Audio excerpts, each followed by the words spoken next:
a glorious day, and yes, I am both humbled and honored by the fact that you have come here to gather with us on this occasion. In the motherland, great queens such as Queen Makeda and the Queen Nefertari were involved in the government of the people.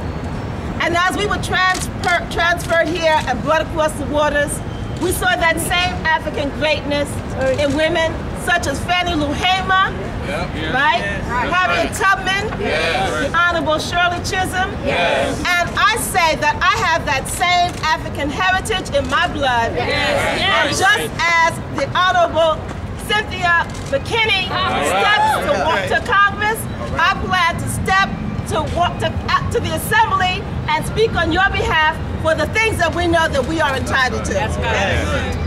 We know the state has a budget of $124 billion, and the city has that budget of 60. And we know that that money needs to be allocated to us as a people in an equitable manner, and it has not been.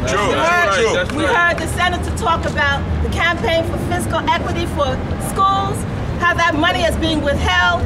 That's money that we need so that our children can be educated and not incarcerated, because we know that there's a pipeline.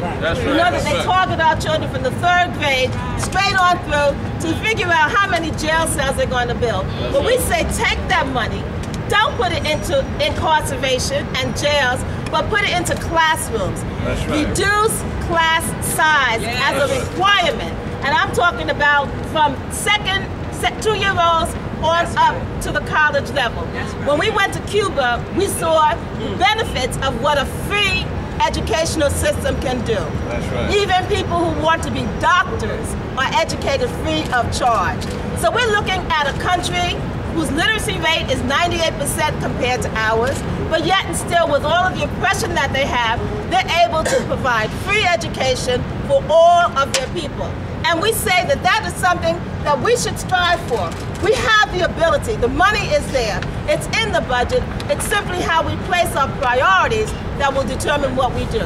So we said, when I went to college, I went only because it was free. My parents weren't able, they were working hard, but they weren't able to send me to college if I had to pay tuition.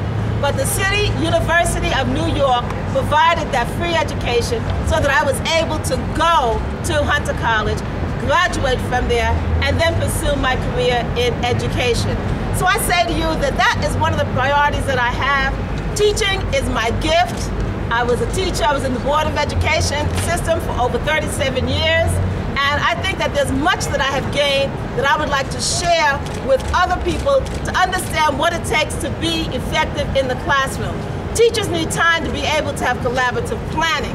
Principals need time to be able to free teachers up. And when you have teachers teaching to the test, their creativity is stifled. They're not able to free children up.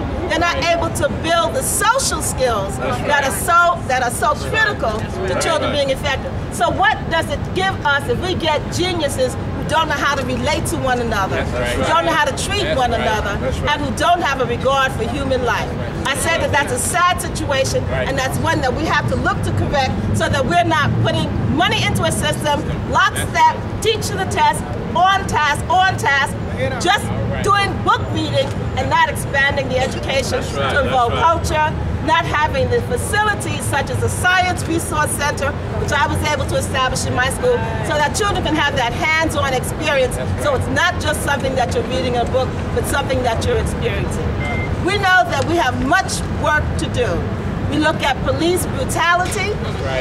We know we had a press conference here today about the Sean Bell case.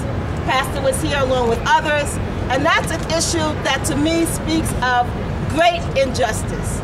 We need to look at an independent agency that looks to police brutality and police misconduct.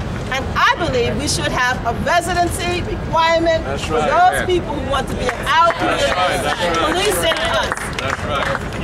I think that we need to have a residency requirement because if they live with us, they might have more compassion to understand who we are and to know that they have to relate to us as neighbors. The economic system is a dire situation that we're looking at.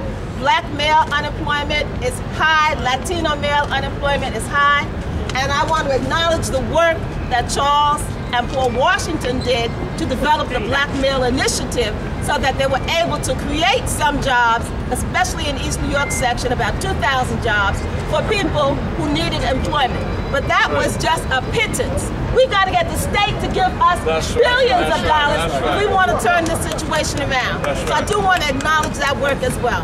And I just stand to say that I'm committed.